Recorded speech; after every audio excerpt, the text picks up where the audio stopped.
and welcome to another episode of the Afterburners podcast. It is Wednesday, August 1st, 2018, August 1st, 2018.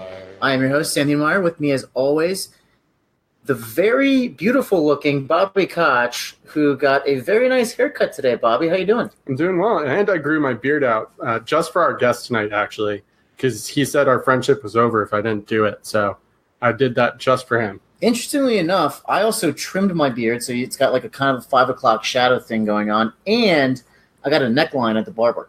Yeah, we're trying to look our best. For our guest today. Absolutely. Real quick, we had a discussion beforehand, and we'll get Jeff's opinion in a second, which is our guest. Spoiler alert, Jeff Miller's our guest. We'll get his opinion in a second, but I had a little semi-debate before the show started. I got a neckline, which is basically like the barber just uses the clippers, right, as the zero trim, but then puts the hot shaving cream and then does the straight blade. Yeah. I'm a huge fan of that. What are your thoughts? I hate it. I got it done earlier today, and I don't like it. Why? I understand. I just don't like the feeling of the foam on my neck. I think I'm actually allergic to it, so I think that's why, but I just really don't like it. Did you break out in hives or anything? If they don't get it off fast enough, I definitely have like a mini breakout. I'm pretty sure. Yeah. That's a good reason, I guess. I'm going to tell you what, though. I don't know. If I was allergic, I'd still like it. I feel like I love it. I love the sensation. Let's get our guest on. Since we've looked so presentable for him. All right. And so without further ado, let's bring on our guest. And I believe I'll get his name correctly. It's very hard to pronounce. He is a senior writer over at DLF, social media manager for 4for4. Apparently does some news desk, waiver wire stuff. He loves mustaches and also shower pics as well. Mr. Jeff Miller, how you doing today, sir? Terrible. Did you want to expand on that? I don't really want to get into it. All right, well, that's a hot take to start us off. Hey, what's your stance on warm shaving cream on the back of the neck? My stance is if you can't groom yourself, then you don't deserve to be groomed. Okay, so... Oh, you're talking back of the neck? Not like... I thought you were talking like with the neckline. You're talking like the back of your head? Yeah, back of the neck. Oh, well, you got to pay somebody to do that. I understand that. I thought you were... Like, you're talking about somebody else shaving you? Man, that's not very manly. You can't have somebody shave you. You have somebody cut your hair, because that, like, takes actual skill. But if you can't shave yourself, then you don't deserve to have a beard. That would be my professional opinion on that matter. I completely understand that. No, it was definitely the back of the neck, so that you can't get to. So I think it's Kennedy on Twitter who always makes fun of my mustache and was asking today if I was going to have the people with their haircut do my beard. And I'm with you, Jeff. I don't want anybody touching my facial hair except me. I would rather screw it up myself than pay somebody else to do it. There's a point of pride there. Yeah, I agree. I'm definitely on board with all of that. I definitely trimmed this myself. I definitely cut it underneath here too as well. Yeah, you can tell on yours. It's not a very good job. The word pathetic is a little bit strong, but it's right there. Well, also because I have like patches in between, like Joe Dirt did, right? So it's like it's not really a full like mustache. I have those too. I have a couple spots where I can't quite grow it in, but I don't know. What are you going to do? You got to own it. You know, you can't.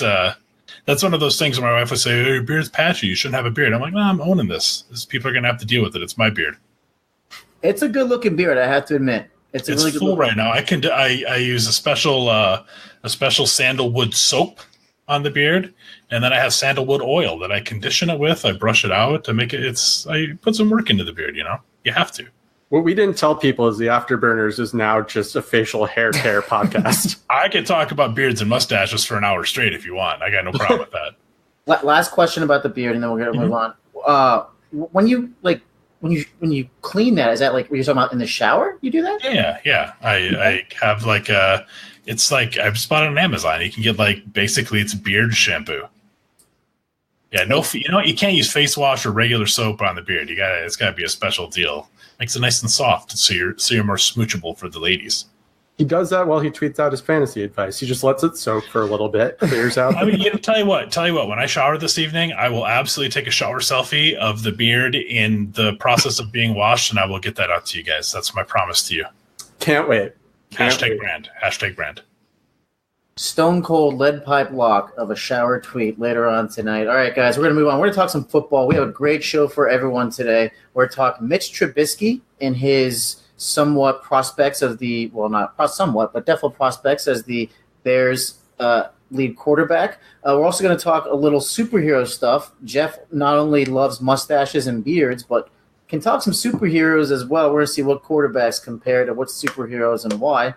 Really fun question involving quarterback handsomeness and mustaches as well. You almost said mustaches. Mustaches. Before we get into all that, Jeff's going to lay out where we can find him on Twitter or any other places where his work is, and then we're going to get started.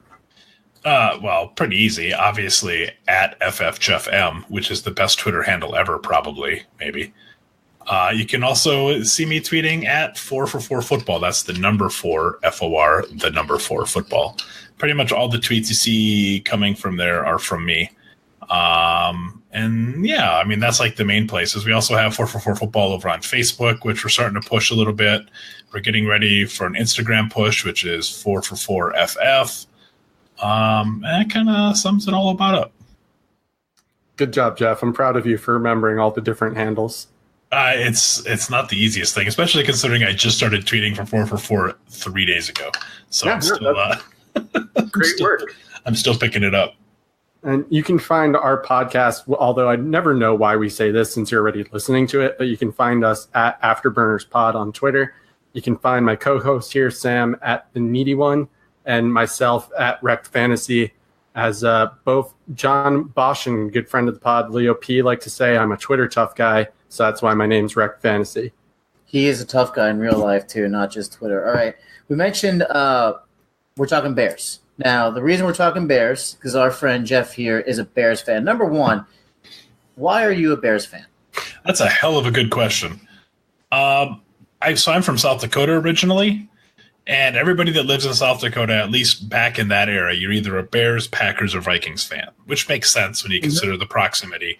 And at the time, this is obviously before maybe not obviously. I'm almost 40, so when I started watching football, it was well before DirecTV and Sunday Ticket and all that. So the game that you got every week was the Vikings game, which means you could see the Bears play twice a year and you can see the Packers play twice a year. That's kind of how all that works. When I first started watching football was like the heyday of the Bears. So we're talking like 85, 86, 87 when they were posting some solid teams when they had Walter Payton. And Payton was my first ever like sports role model sort of a guy. And it just kind of has taken off from there. I'm the only one in the family that's like a huge football fan. My brother's a Packers fan, and he's pretty serious about it, but nobody else on the level that I am. You remember when the Bucks were in the Central? That was a weird, it was all these teams right there from like the northern Midwest, and then it's Tampa Bay. Leagues kind of are forced into that from time to time. You see weird stuff like that where teams are like, what's Dallas in? They're in the NFC East. Yeah, I mean, how much sense does that make, Yeah, all right. Well, thank you for making me look like an idiot. I appreciate that. It's still weird with like the AFC, South, including Indianapolis, and then like there's some that should definitely change when I think about it. Dude, have you ever been to Indiana? I can't say I have. It's basically the South. NASCAR, dude. It's all NASCAR, too. Come at me, Indiana people. We have lost all 6 of our listeners from there. They'll join the people from Cleveland. That's okay. They can go hang out with their sheep. They'll be fine. The people of Cleveland and Indianapolis now hate the Afterburners. All right, great. Jeff, so one of the things I think, Bobby, you probably talk more about this a little bit, but the Bears might be the next Rams. Talk a little about that. Well, not necessarily as simple as Sam put it, but I'm sure, Jeff, you've heard on Twitter constantly, the Bears are the Rams of this year, where everyone's basically just saying they're the next young team that's going to come up and turn into this great offense, and Mitchell Trubisky is the truth biscuit, or as I like to call him, the super trooper.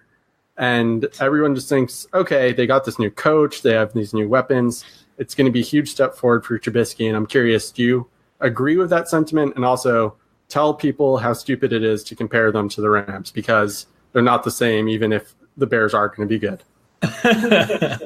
Of course, you can't make that comparison directly. I mean, who knows what's really going to happen, but they're certainly following that model of kind of the innovative young coach coming in, following the old dinosaur out the door. So, as a Bears fan, the biggest takeaway I have from this is that maybe they've learned from past mistakes.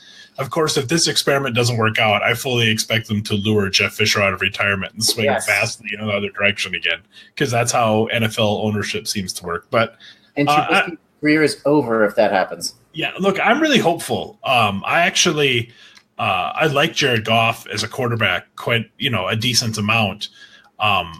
I honestly like Trubisky's, like his talent and his upside more. I have Goff ranked higher because he's, at least shown something for a year that we haven't totally seen out of Mitchell yet. But I do think Trubisky has a higher ceiling. That doesn't mean he's going to achieve it. And it remains to be seen how the rest of the team comes together. I mean, on paper, this is a pretty solid offense. The defense was underrated already last year, and I don't think they've done anything to get worse, certainly. And then keeping their defensive coordinator was a huge coup. So I'm cautiously optimistic. I think the range of outcomes is anywhere from like maybe 7-9 to being a 10 or an 11 win team. Obviously, that's on the optimistic side, and they are in a tough division. Like, there's no pushovers in that division. I think the Vikings are maybe the best team in the NFC right now, on paper anyway. They're certainly right up there. It's hard to argue that they're not like one of the 2 or 3 best teams in the NFC. Packers, as long as they have Aaron Rodgers, are always going to be a tough out. And Detroit's not terrible. I don't know that they're great in any way, but they're not a terrible team. So it's not an easy division. Yeah, and it's tough too. I'd also just say that Matthew Stafford has a way of making the Lions be relevant. But one thing I did want to touch on, you talked about Trubisky's upside. That leads into basically the one stat I looked up for this podcast, which is that even though Trubisky, his leading receiver last year, I believe, was Kendall Wright. Is that right? Yep, it was. And by the way, Kendall Wright, if you watched Bears games last year, was miserable. Yep. I mean, I know there's been some teams in the last few years with bad receiving cores. Buffalo Bills come to mind as one that have traditionally year after year not been so great. But I've never watched that much of a worse receiving core. It was unbelievable how bad they were. Yeah, they're pretty bad, and that just leads into this point, which is that he had, I believe, 12 starts, and of those 12 starts, 7 of those he was a QB2 or better, and 3 of those he was a QB1 or better. And keep in mind, that was with Kendall Wright as his wide receiver 1. So there's definitely some upside there. One of the weeks he even finished, I think it was top 5 at the position, and it was right in the playoffs. And it's also because, and I know Jeff didn't touch on this, but a reason he may have more upside than Jared Goff is Trubisky has a bit more rushing ability than Goff does, which in fantasy we know is a cheat code, or as people refer to it, the Konami code. He's a mobile guy, and he does it the right way too. He runs when he's supposed to, sort of a thing, and he does it effectively. He doesn't shy away from running, but it's also not, if his first read isn't there, he doesn't just tuck the ball and go. He's real smart that way. It kind of reminds me of Jay Cutler in that regard in a lot of ways, who is a guy who is an underrated runner. One of the things that you could rely on Jay to do well. Besides standing on the sideline and making the best memes ever. Yeah. So there's a lot to like with Trubisky, but hopefully it all comes together. I think there's a real good chance of it. Yeah, if you look at his numbers, right, in 12 games last year, it's actually pretty good. I was a little shocked to bring him up. About 2,200 yards, and this is in 12 games.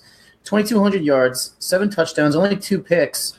Those aren't bad numbers, especially for a first-year starter. I think what's really going to help him out, and Jeff asked you this question, is they moved coaches. They got rid of the probably coach that had the most looks last year of confusion in the league, which was John Fox, who just honestly, I don't know if he's perennially confused or if he's just confused at how football is played still. But they got rid of him, brought over the former offensive coordinator for the Chiefs, Matt Nagy. Go ahead, talk a little bit about that. Is that going to help Trubisky's progression? Holy cow, it can't hurt it, right? Right.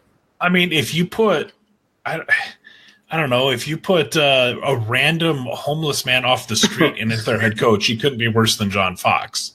I don't know why I don't know if I made fun of homeless Jeff, people. That was unnecessary. I think it's pretty accurate, though. John Fox, Malarkey, and Fisher all walk into a room, and you have to pick one of them to be your head coach. Who's it going to be? Does the room have curtains on the around the windows? so that nobody can see who you pick? No. I just does the room have curtains? Sure, the room has curtains. Okay, I take the curtains and I hang them from the light and I hang myself from them. I think if I were to answer that question, I would choose Malarkey as the O coordinator, John Fox as the D coordinator, and Jeff Fisher as the head coach, and just see how that plays out. I could tell you how it would play out. The answer is not good. No, I mean, I actually had this is a funny story. I talked to my mother about football today. She knows nothing about football, but we were talking about mansplaining, just as a topic in general. Were you mansplaining what mansplaining is? No. God, I would never do that to my mom. She's both the smartest and most educated person I know. I would get slaughtered if I tried that. I immediately retract my joke. She has 2 masters, a doctorate, and is a former college professor. She makes me look dumb. Which I guess Mom, if you're listening, Sam is sorry. Very. She's not listening. You're fine. So we were talking about mansplaining, and I said, you'd be surprised how much I get stuff mansplained to me. You know, she said, I suppose guys in sports, and they're always, I know better than the coach. Like she's doing that thing. I said, well, actually, sometimes we do know better than the coach. And so we had a long discussion about John Fox in particular. Look, Matt Nagy might not end up being a good NFL coach, but he can't be worse than John Fox for the development of that offense. Yeah. He literally can't.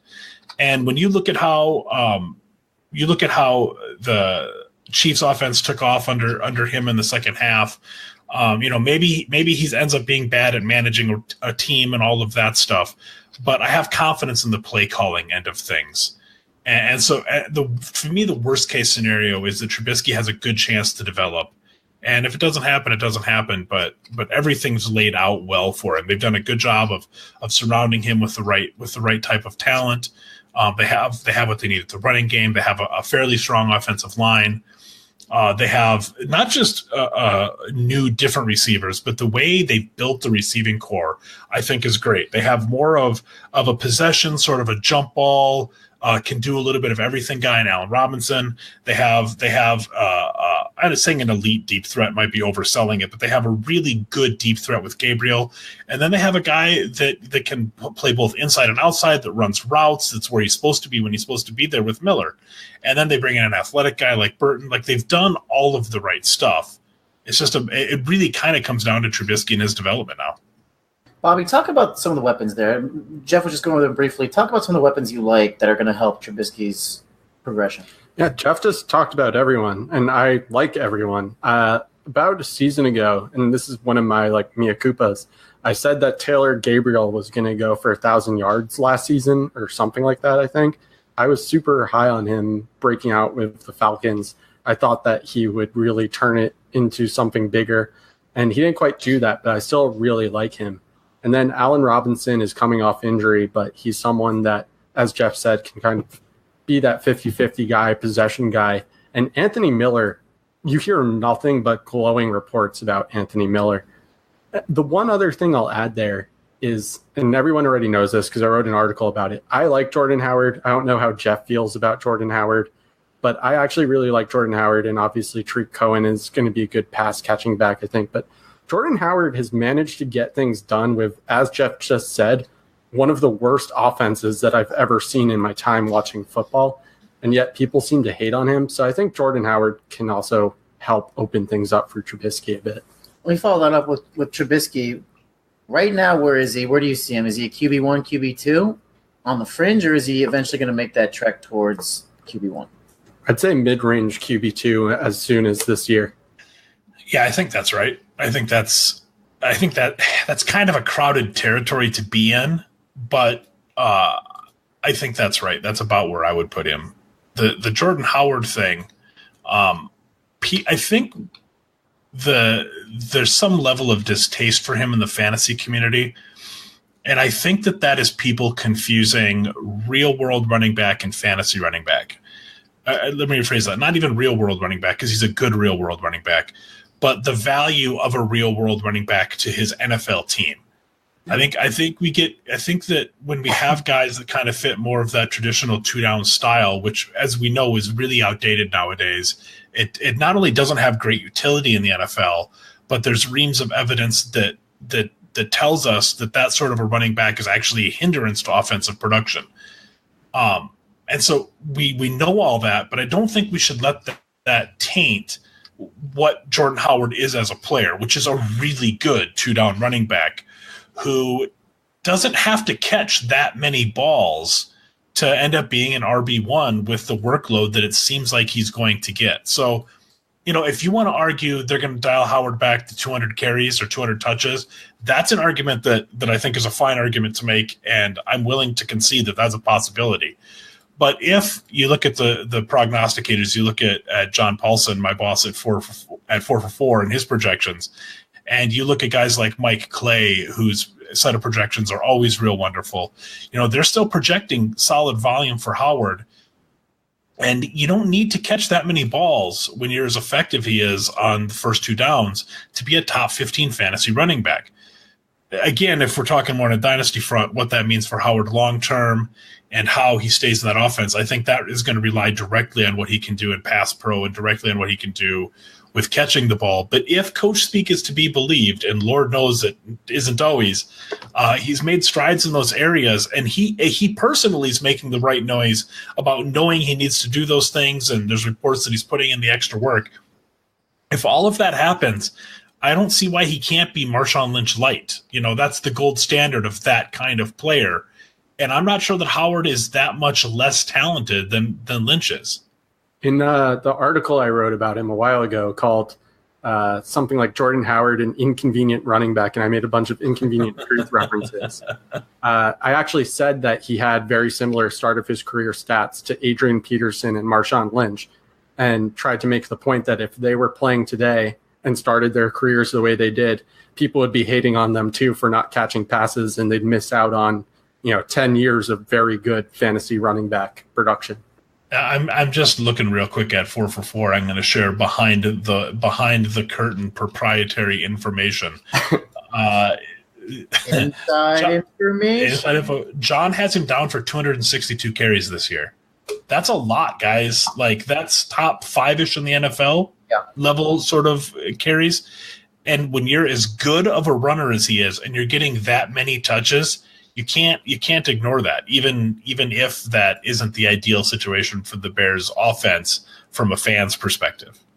And look, to your credit, Nagy's he's a little bit more aggressive than John Fox's staff or John Fox ever could be. It's very possible Howard and to an extent Cohen are both going to be utilized not just as pass blockers but also pass receivers. A lot more screens, a lot more. Maybe they line up in the slot or something. I mean, I don't see that happening a whole lot because the receiving core has definitely been completely revamped after last year's debacle. So you never know. Like that, all of a sudden, that 262 touches, maybe it goes up to 300. They're also reportedly running out of the shotgun more, if I understand correctly. And Jordan Howard's better at running out of the shotgun. He's a beast out of the shotgun. Trubisky loved playing out of the shotgun in college. Yeah, he ran from at USC. He was in the spread. All of this means good things for Trubisky, in my opinion, especially if Howard carries the ball that much, because that just means that they may ask Trubisky to throw a little bit less, but he'll be able to have more wide open guys because they'll have to worry a bit more about Howard carrying the ball. If you have concerns about Howard in terms of a dynasty asset, my advice to you is buy now, sell in a year. I don't think this is the year that they go fully away from him in that run game. I think it's more likely to happen next year, and that's based largely on Trubisky's development. So I don't see that as this year. He's one of the guys that I've kind of been quietly targeting for trades in dynasty leagues in the last couple of weeks. Howard has been kind of one of those centerpiece guys I've been doing that with. Yeah, so you heard it here first. My article about Jordan Howard being a good running back has been officially endorsed by Jeff Miller. Yes, that is it's Pulitzer quality, really. I'm writing for awards on DLF. We just don't know it yet. Bobby, give me your final thoughts on Mitch Trubisky. Listen, I can't give I can't give an unbiased opinion on Mitchell Trubisky or Mitch. I guess he went back to being called Mitch, which I guess is a thing. Oh, I hadn't heard that. I hadn't heard that news. That's interesting. I just went into Pro Football Reference and saw it was Mitch, no longer Mitchell. Yeah, he went back to being called Mitch, but during his rookie season in the rookie draft, I drafted him everywhere. In my 1 QB leagues, I took him. In my super flex leagues, I took him. So I am very much invested in Mitch Trubisky being a good quarterback. And unlike Jeff, I'm not a Bears fan. However, I will say the thing that got me into fantasy football, at least strongly, was the league. And the league was based in Chicago. So I really liked the Bears and like Jay Cutler, and just grew to like Jay Cutler's I don't give a fuck attitude. And I don't know that Mitch has quite that same attitude, but it's made me like a secret Bears fan, I think. So I'm really just invested. And I think that Mitch Trubisky can be in that like 14 to 16 range of quarterbacks as soon as this season. And if that happens with how young he is, he's going to be an insanely valuable asset in your super flex or 2 QB leagues. I think he's pretty tough to acquire right now. I'm afraid that ship has sailed a little bit. Oh yeah, absolutely. I do. I tend to agree with you. He was a guy that I liked more than most coming in to the draft last year. I wasn't real thrilled that he was the second quarterback off the board to the Bears. But look, and we're talking about me being a Bears fan. I am probably the least fanatical sports fan that you will ever meet. I still have like a Bears blanket that I take to my daughter's figure skating lessons. And I probably I still have a Peyton and an Urlacher jersey hanging up in the closet. But more often than not on Sundays, the clicker goes off the Bears and ends up somewhere else, especially these last couple of years. So I'm not like some super crazy hardcore fan. I like to think that I can be somewhat objective about them. But they did sign Allen Robinson, who's one of my 2 favorite players in the NFL, along with Josh Gordon.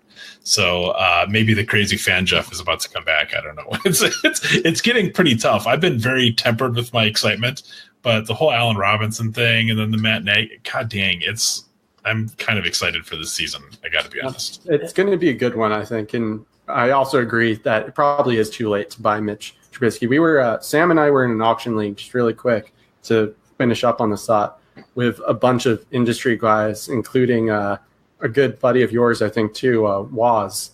And Waz spent like an extravagant amount of his budget on Mitch Trubisky. And at the time, Waz might be a Bears guy, though. I think he is, if I'm not mistaken. I could be wrong about that. You know what? That makes sense, actually, because when I was in Chicago, he said, come visit me. So now I'm putting 2 and 2 together. Yeah, he is. But I still think of him as a very smart guy, and he spent a lot of money on Mitch. So he there you have it.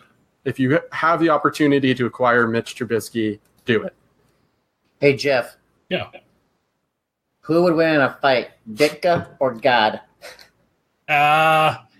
Is this mini Dika? Or is this full size, playing weight, Mike Dika? No, it's full size playing weight. This is a real tough one, but I'm going to go with Dika by KO in the first. Yeah, trick question there, Jeff. Dika is God. Fair play to you, sir. I'm having a heart attack.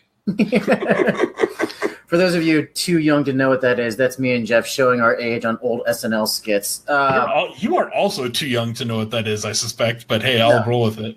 Definitely not. I mean, I know what it is, but I'm too young to know what it is. All right, one of the things that's really fun, and Bobby, you can shed some more light on this too. Jeff, apparently you're a giant superhero fan, and you helped out Bobby with some articles or something. Bobby, shed some light on this. Yeah, so I wrote a superhero quarterback comparison article for 2 QBs that was decently popular, I thought. And people to this day still tell me, you know way more about comic books than I do. You're talking about all these heroes I've never heard of. But at least 1 or 2 that they often mention, and I think one of them is Booster Gold, was one that Jeff gave me. And Jeff is someone that I talk to about comics pretty much weekly.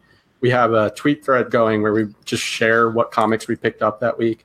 If you look around, you can see a really beautiful Wonder Woman cover that Jeff shared earlier today. I don't know why we're both messing up Jeff's name tonight, but that's really something that's I've been called way worse by my wife earlier today. It's fine. On brand for the Afterburner podcast. Just messing up names. But no, he's a big comic book guy, as am I. If you're watching, and none of you ever watched, but if you are watching, you'll see in the background, I have some superhero stuff. I have Spider-Man's eye mask, and as well as Batman, Robin, and Superman all hanging out old school style. But I thought it'd be fun, since we have Jeff on, to do a live superhero quarterback comparison and give the reasons as to why. So the question that I asked was, who is your favorite superhero, and what quarterback would you assign them to, and why?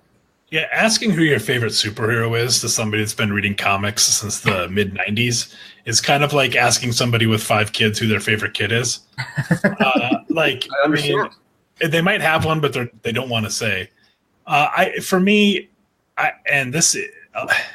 This is a less popular view because, like if you're a DC guy, I'm a DC guy, everybody would instantly go to Batman, which makes sense. I mean, Batman is probably the coolest superhero, I think, in the entire comic universe. I think Batman is the coolest superhero. I'm a Marvel guy, and I'll agree with that. But for me, it's Superman, and there's a handful of reasons for that. First of all, it was the first guy that I ever fell in love with in terms of comics. He was the guy that I read initially. And I actually didn't start reading Batman, aside from here and there, until a few years ago. So it was always Superman, and then just kind of what Superman stands for. I know this is a little bit corny, but the pure goodness that is Superman. He doesn't have that dark side that's kind of become trendy, like they're trying to give him in the movies, which is infuriating to me. He doesn't really have that. He's just pure goodness all the way through. And this is going to go real corny, but with the way the world kind of is today, the climate, both politically and socially in this country, there's something reassuring to every week, every Wednesday, going and picking up my comic books and knowing there's going to be a Superman title in there where you just have this guy that kind of stands for everything that's good. So for me, it's Superman, and second place really isn't that close, and I don't care if it's corny. I'm at peace with that. And who's the quarterback that you would assign Superman to? Nobody's worthy of that. Like maybe Peyton Manning without the sexual assault allegations at Tennessee. I mean, I don't know. I don't know who you assign that to. Maybe Tom Brady before we found out he was kind of a dickbag that we found out in the last few years. It has to be maybe Aaron Rodgers. I mean, he's probably the best quarterback in the NFL, with apologies to Tom Brady and Drew Brees. Maybe Drew Brees, because you want to talk about somebody that's maybe Drew Brees is the guy. Not necessarily the best player in the NFL or best quarterback in the NFL right now, but you want to talk about somebody that nobody's ever said a bad word about, that does amazing community work down in New Orleans, both with Katrina and since then. You know what? It's Drew Brees. I think that's fair. I like that. Drew Brees is the Superman. Yeah, Drew Brees is a good guy. I can't argue. Yeah, I think that fits. So I'm sure this is a shock to everyone, but my favorite hero is Spider-Man. Spider-Man is like top 3 for me. I'm right with you. He's there with Superman and Batman. It's those 3. And since Jeff gave his reason, I guess I'll give my reason too, which is my dad was a big Superman guy, and I never liked Superman because I just thought he could win every fight really easily. With apologies to Jeff, and we've had this conversation. I've since somewhat changed my opinion on Superman. But the difference between him and Spider-Man, at least to me, was Spider-Man often got his ass just absolutely kicked, but wouldn't give up. He would be like bleeding out, all his internal organs are shattered, and he's still like, I have a responsibility to stop whoever this is from doing whatever they're going to do, and I'll make great sacrifices to do it. And that just really resonated with me. I can't say that I have, for my quarterback comparison, I have like a really great reasoning besides like his, and I said this in the quarterback comparison article. It's not so much about this person's personality, because I agree with Jeff, most NFL personalities are pretty not great. It's more so their athletic ability. So I think of them as somewhat agile and a pretty quote unquote strong fighter. To me, it's Marcus Mariota, and I'm expecting a bounce back this year because he has the legs, he's agile. He also just seems to have like a don't give up attitude, even if he has like a pass intercepted that I think in the playoffs, it was he like bounced it off someone else back to himself. So Marcus Mariota strikes me as a guy who doesn't give up despite the odds. He was playing through a hamstring injury, and I'll give him Spider-Man. And I also have been a Marcus Mariota fan for a while, so I'm probably a little biased there. Can I pitch one to you for Spider-Man? Sure, go for it. And I think that it's going to require some good play this season for this to totally make sense. But how about Tyrod Taylor? Yeah, that would work too. He's a guy that is, I think, better than everybody thinks, or than most people seem to think. Just like Spider-Man, nobody seems to want him. I mean, like Spider-Man gets crapped on by the press. He gets crapped on by the people of New York City. He gets crapped on by his fellow superheroes all the time. I thought like it's like, oh god, Spider-Man. Because I talk about loving Spider-Man, and everyone's like, "That's your favorite hero? That's lame." Yeah, but he's kind of the guy that everybody craps on, but he always maintains the positive attitude. He always is willing to do what needs to be done despite all of that stuff. Like he's constantly trying to prove himself and to show he belongs. And then even when he does something right, it goes terrible. Like with the whole arc. Oh god, it's gonna get super nerdy. Where he lost his company, like he intentionally lost his company to save the world, sort of a thing. But he can't tell anybody he did that, so now he's poor again. Like that's Spider-Man in a nutshell. And you look at Tyrod Taylor, the Bills didn't want him so badly that they played that total sack of crap Peterman in front of him, and then did everything they could to get rid of him after the season. And now he's in Cleveland, and everybody on earth is like, you can look at Roto World blurbs now. And apologies to those guys, because there's some brilliant guys over there writing those blurbs. This idea that every single post on Tyrod Taylor, at the end of it says, Baker Mayfield will make starts this season, probably sooner rather than later. I've been out on a limb with this for so long. Taylor's starting all 16 games this year if he doesn't get hurt. And not only is he starting all 16 games, he's finishing as a borderline quarterback 1. And that team is going to win like 8 games with him as their quarterback. He's going to be at least good enough. He's going to be at least good enough that they can't pull him. That team is going to be at least good enough that they can't pull him because they're going to be like borderline playoff contenders, that he's going to make the Cleveland Browns' job impossible. I firmly believe that. And that's a Spider-Man trait right there. Yeah, it also fits your Spider-Man analogy because reportedly he's been taking Baker under his wing and trying to teach him what he knows. The whole camper thing. Spider-Man thing to do, which is basically like, oh, you might actually be here to replace me, but I'm not enough of a dick to like not teach you, so I'm still going to teach you anyway. That's a very Spider-Man quality. He's a really impressive guy, and I think a better player than people want to give credit for. And I'm telling you right now, he's starting most or all of the games there this year. You can write that down. You can yell at me in a couple of months. That's fine, but that's where I'm at. I like the idea of him starting most of the games or all the games. I think 8 is kind of aggressive. I mean, they won 0 last year, and granted they have a lot of changes in the roster, but whatever. I like the idea of him starting 14, 15, 16 games. I don't think last year has anything to do with it. I mean, like half of that roster is new. You know what I mean? Like so I think maybe it was RotoPad or somebody said this on Twitter the other day. They said this is why people slept on the Jags. And I know that every year it seems like everybody's like, oh, this is the year for Cleveland. This is the year for Cleveland.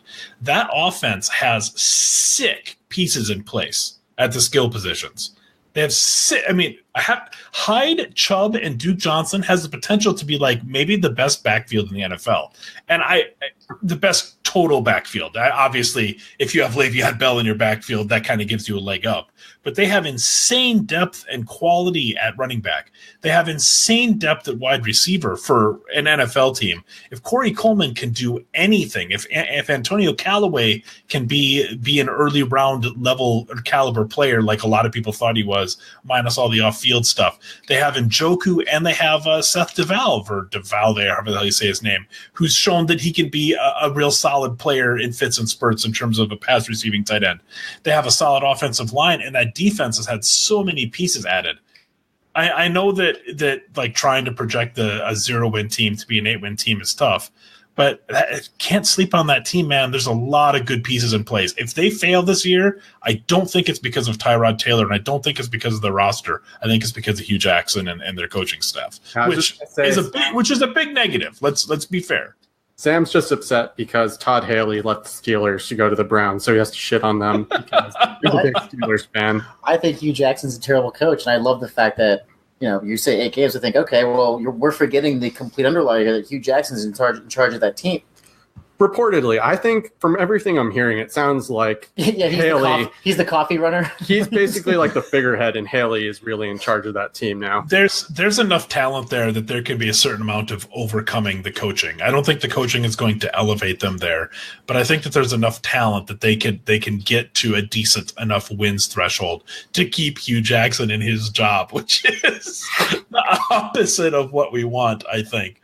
You need to go to that room that we mentioned earlier with Malarkey, Fox, and Fisher, and they can all hang out and talk about being terrible coaches. I think the difference is that I think Hugh brings the incompetence.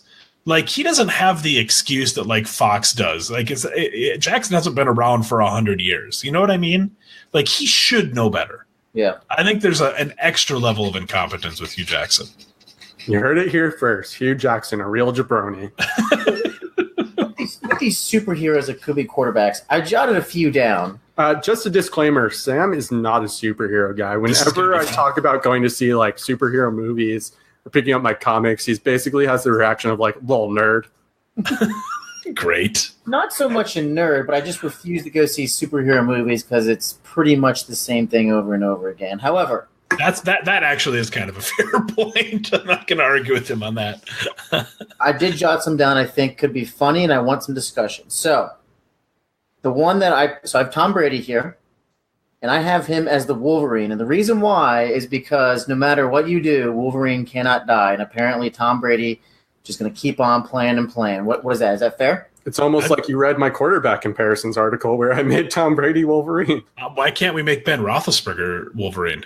Well, also Ben Roethlisberger questionable morality, just like Wolverine. Well, here's the thing about Ben Roethlisberger. So this is a good segue.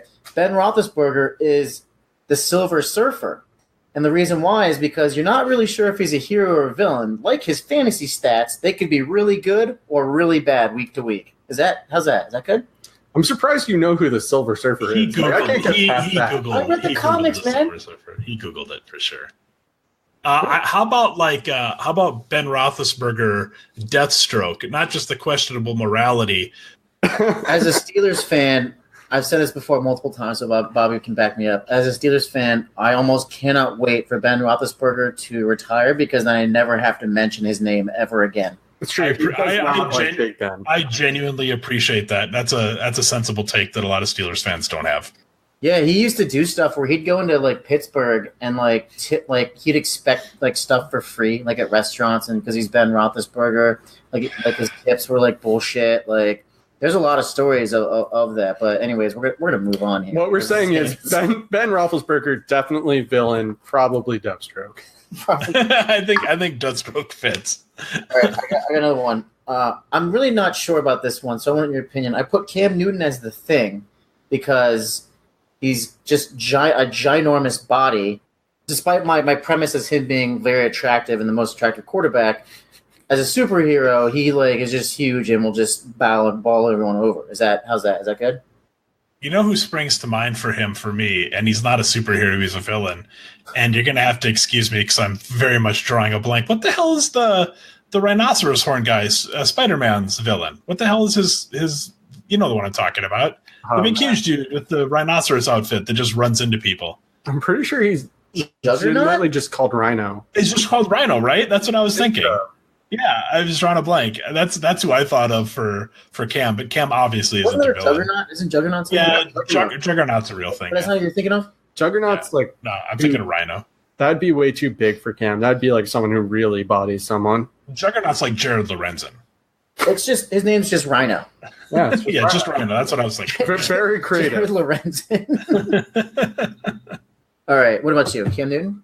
I don't know if I see that for Cam because Cam doesn't he runs and he dives over people. I wouldn't say he's really like bodying people too much. That's true. I'd say he's more like a finesse type guy. I can't think of who he'd be off the top of my head, and I don't even remember who I made him, but he's definitely I'd give him someone incredibly agile, like the Flash almost. All right, so another segue, Lamar Jackson, the Flash. Yeah, I mean that makes sense. All right, good. I got one right. All right, just Quicksilver. How about Quicksilver? That's a good one too. Bear with me. I've got 4 left. All right, now we're gonna get really weird. If you guys are ready for this, I'm just waiting for the Swamp Thing comparison. Go ahead. Swamp Thing. Russell Wilson is Quail Man because he's so undersized, like a middle schooler, but he always gets the job done regardless. And he wears his underwear on the outside of his pants? You know what? He doesn't have to be belt on his head. Russell Wilson does strike me as a big enough dork to wear his underwear on the outside of his pants and call himself a superhero. there's a little bit of a dorkiness to Russell Wilson that's kind of endearing, isn't there? Yeah, definitely. I could see Quail Man for Russell Wilson. Sierra is his Patty Mayonnaise, right? Yeah. Russell Wilson is another guy that could maybe fit that Superman mold. He's kind of got that kind of small town boy sort of a charm to him. You know what I mean? Yeah. Should I move on? All right. I'll stay quiet because I love Russell Wilson, but there's one thing that really bothers me, which is I don't know if you guys remember this, but the whole concussion water thing. I don't think I do.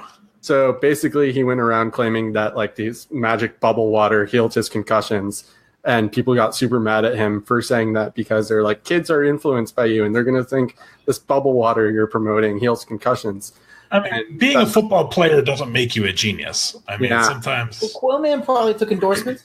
Yeah, but no, I'm fine with Quail Man. I'm just saying Superman probably wouldn't push. Yeah, no, that's fair. I don't think I'd heard that story before. Yeah, I don't think I'm making it up, but I'm pretty sure I remember reading about it. My wife just nodded her head, so if she knows about it, it must be a thing. All right, I got three more. Now, these aren't like normal superheroes. These are like from movies. So one, for Baker Mayfield, I got the comedian from The Watchmen. Hey, oh my God, did you just call The Watchmen a movie? Well, graphic novel, whatever, but it was a movie. It was a comic book series before it was a graphic novel, before it was a movie, just so you know. Well, you're acting like the comedian right now, you dick. Jeff Miller is the comedian. I think I just mansplained The Watchmen to you. That was 100% mansplaining. I'm comfortable with that, honestly. Baker Mayfield as a comedian? Sure. All right. Yeah, okay. Two more. Blake Bortles is Groot from Guardians of the Galaxy. Because I don't even know what the hell that means. No matter what happens, he will always find a way to grow onto the Afterburners podcast, thanks to Bobby. Oh, Jesus. All right, really quick. Speaking of Blake Bortles, I hung out this past Friday with a bunch of fantasy guys, and one of them recently traded for Blake Bortles in their Superflex League. And then Pete Lawrence, I just always think of him as his Twitter handle, Pete Law, responded, "Oh, you've been talking to Bobby too much." And so now I think it might actually be a side effect of hanging out with me in person. If you hang out with me in person, you run the really real risk of either trading for or drafting Blake Bortles. We should give a name to that, like some sort of a disease name. Like Bobby syndrome or something. Sal Lido had coined Bortalism, which is people who are racist. Bortalism. It's like Bortalism is like botulism, but worse. So this isn't Bortalism, but it would be like Blake Midia. Blake Midia is pretty good. Or Blake Midia. Well, there's obviously the STI. Yeah. How about blurpees? No, that won't work. Blurpees? That sounds too much like a burpee. Genital Bortleys?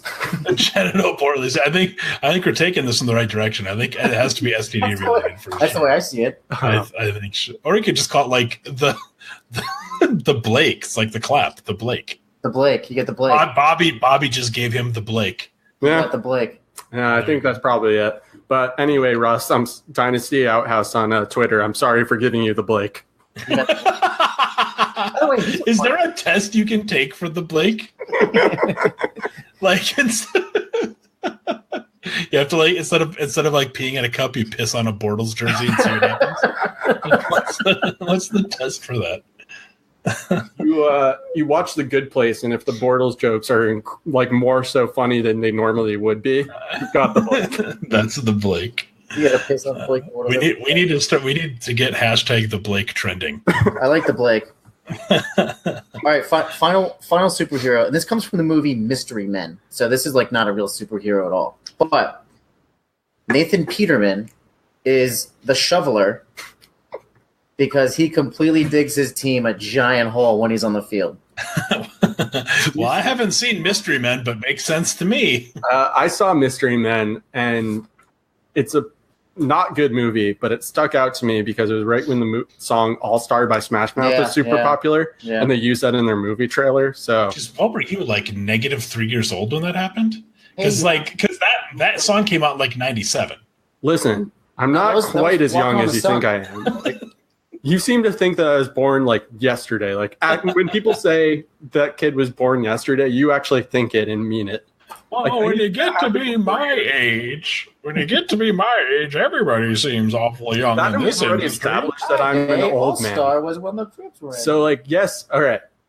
I'm putting out my official age on Afterburner Podcast. I am 27. However, I act probably more like I'm 50-something. Fact. Complete fact. And I know things from people that are like 50-something because I basically have the same taste as my dad. So there you go. I definitely act way younger than your age. That's true. It's reverse. He's older than I am, but he acts 18 and I act like 55. Well, I'm 21 because I can drink legally. I don't know about maybe that. 16. Well, All you right. can drink legally in terms of the age, but with all the restraining orders and stuff, you're not supposed to be drinking. True. I have to watch my step in Manhattan when I'm walking around. All right, let's get to this Twitter question real quick. I think it's really funny. And Jeff, you started off. Now this comes from Eric Flynn. He's just at Eric Flynn. Who apparently he asks all of our questions now on Afterbuzz. Yeah. Anytime we put out a poll or anything about what questions you want us to ask our guests, the only one that responds is Eric. So if you're not Eric, step up your game. Right. So Jeff, start this off because your grooming habits are immaculate. What QB would look the best with a mustache? I don't know that he's officially retired yet, so I'm going to go with Jay Cutler, and here's why. I have this idea in my head of Cutler just showing up for practice like on a Tuesday. So they get Monday off. They played Sunday. They have Monday off. He just shows up and he has a mustache and he doesn't say anything to anybody. And he just has like a porn stash. Yeah. Just like a bad mustache. And he doesn't say anything to anybody and nobody says anything to him because he's Jay Cutler and it's just there.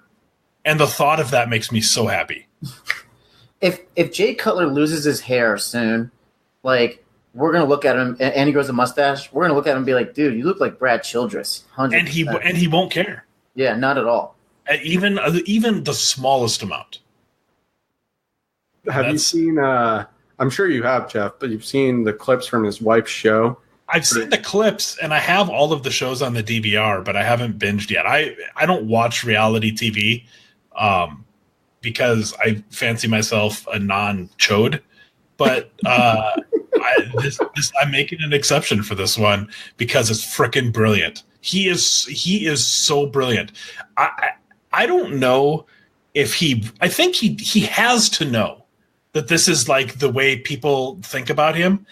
The question is he playing into it, or does he really give that little of a shit?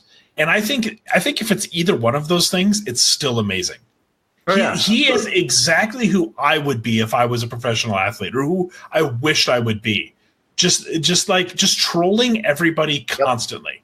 I think it's brilliant. I think he's brilliant. He's like one of my favorite players ever, and he ruined my franchise for half a decade. Sam, same question for you. Who would you think would look best with a mustache? I love the Jay Cutler reference because he would 100% be like a stand-in on a porn set. So, like, I'm like, all right, like, I respect that.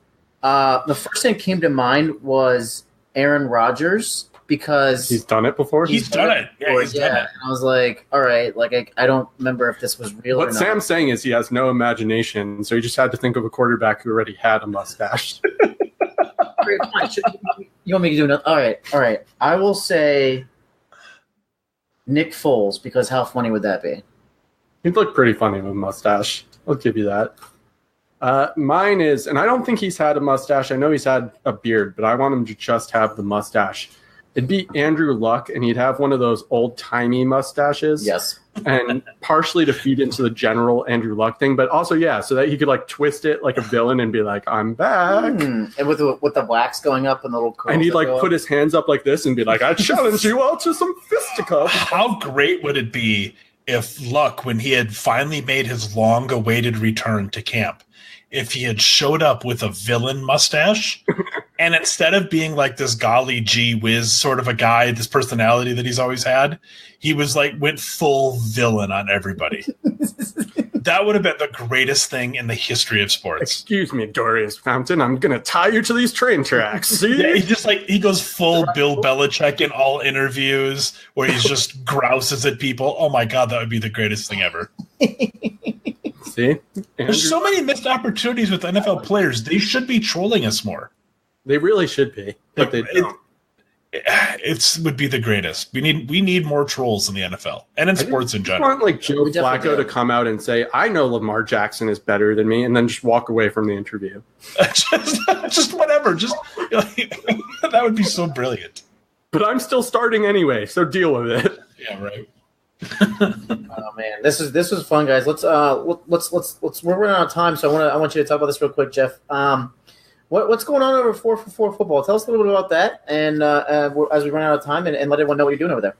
So we talked about it earlier. I just started running social media for them this week. We've got all sorts of fun plans with it. The main one just being really to kind of engage more with people. They didn't have anybody that was strictly dedicated to that in the past. Everybody's so busy over there, as I'm learning quickly.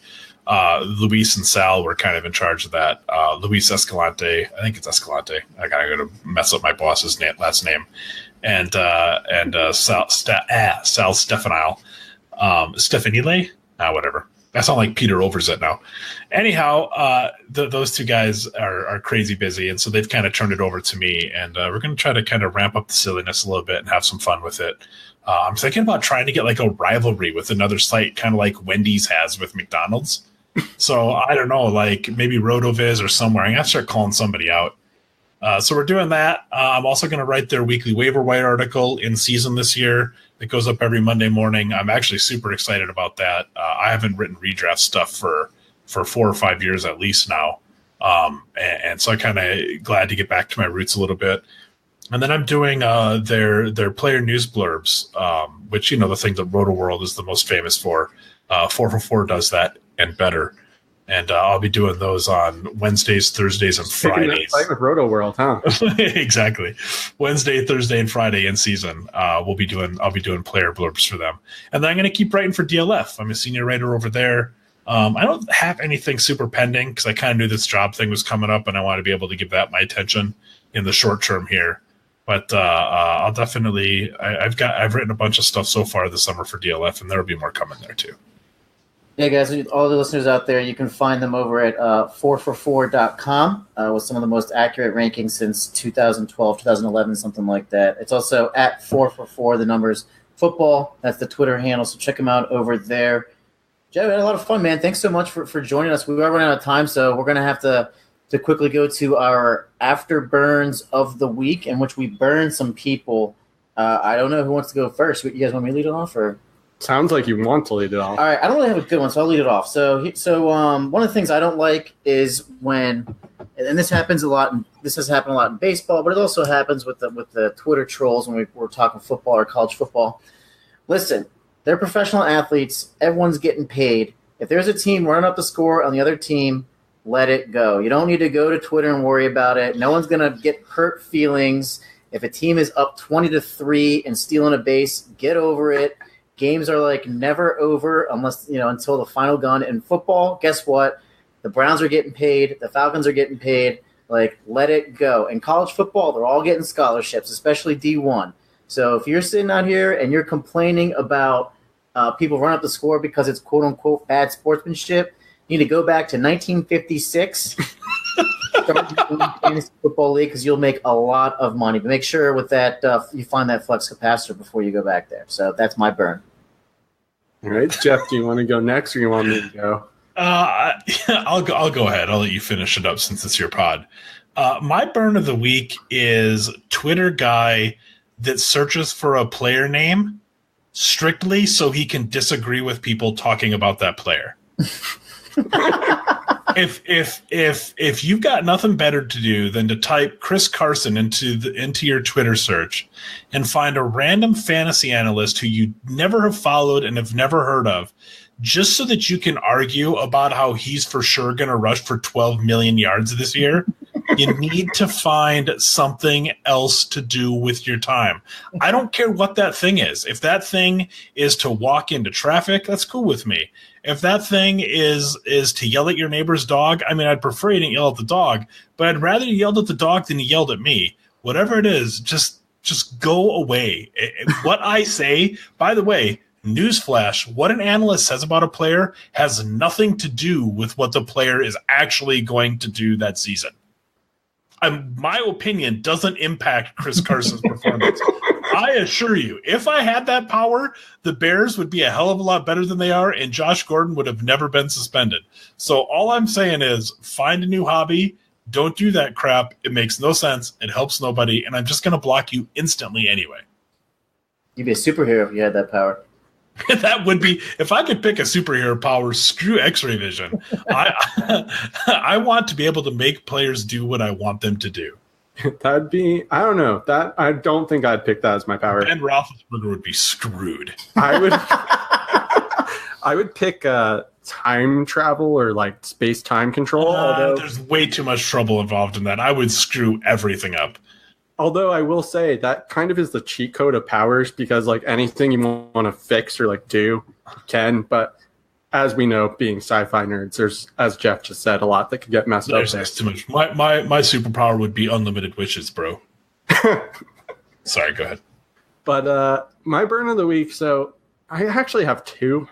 I'm just going to do one, but really quickly, I was going to burn Jerry Jones for basically saying, oh, these guys who committed domestic violence are leaders in my locker room, but I won't let my players say how they feel about police brutality.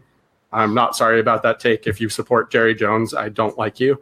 And I have never liked the Cowboys, and part of that is almost exclusively because of Jerry Jones and not so much the rivalry. But what I'm actually going to burn this week is myself, because I fell for a fake Adam Schefter tweet. Yes. Oh, no, Bobby. Yeah, about Josh Doxson being out for like 5 to 6 weeks, and I retweeted it, and I said something like, oh, man, I'm really hoping for a speedy recovery. And I looked like a fool. Someone pointed it out to me, and then I tweeted out a picture of myself that I photoshopped with a bag over my head. And honestly, I in a bunch of chats, I like also sent that tweet being like, oh my God, guys, Josh Doxson is out. Sure did. And then I tweeted like a bunch of GIFs of me being in a box of shame. So I'm still in that box of shame, and I deserve all of your scorn, because the handle wasn't even like a darn Schefter or some of those other like slightly more clever ones. It was like at XPQ125, and I fell for it. So I'm just a big dummy, and I burned myself this week. I don't remember if that was yesterday or today, but that gave me a lot of joy when I read that. That was earlier today. Yeah, it was this morning, right? Yeah. Earlier today, I was not literate on Twitter. Bobby, you are a man for owning up himself. You're a man for owning up to your mistake. I'll give you that. Yeah, definitely. Yeah, and to your credit, you did own up to it really quickly too. So, Jeff, this was a lot of fun. Thanks for coming on, man. We really enjoyed having you. We'd really love to have you on again when the season unfolds. But we got to sign off. So before we call it a day, let us know where everyone can find you and find your work, and then we're going to close out. At FFJFM on Twitter, at 4for4football on Twitter, and we can figure it out from there. If you want shower selfies, just go ahead and shoot me a DM, and we'll make that happen. My Venmo is open. And you can find me at Rekt Fantasy. That's REKED Fantasy. You can find my work at DLF Football, as well as 2QBs. And a new podcast coming to you soon from the mind of Leo P. 3 guys in a shower talk fantasy football. Are all 3 of us in the shower, like one shower? I assume that I'm involved in this somehow. I'll have to ask Leo. He didn't specify if we're in the same shower or we're in separate showers and we're like Google Hangouts. Leo's one of my favorite people in the world. I'm not saying that I want to shower with him, but I guess if the opportunity presented itself, I might not be able to say no. And guys, you can find me at the Needy One. This is the Afterburners podcast. You can find us at Afterburners Pod. Don't forget to find us on Podbean, Stitcher, and iTunes. Subscribe so that you can get the new episodes directly to your earphones. That's and it. Rate and review. Don't forget, we've been getting some rate and reviews lately, some really nice ones. You don't have to be nice to us. We're not holding you hostage. So if you hate the podcast, feel free to tell us that. We'll still take that feedback. Thanks so much for all the reviews. Thanks for listening. We'll catch you next week. Enjoy your weekend. Until next time, keep it classy, Fantasy Twitter.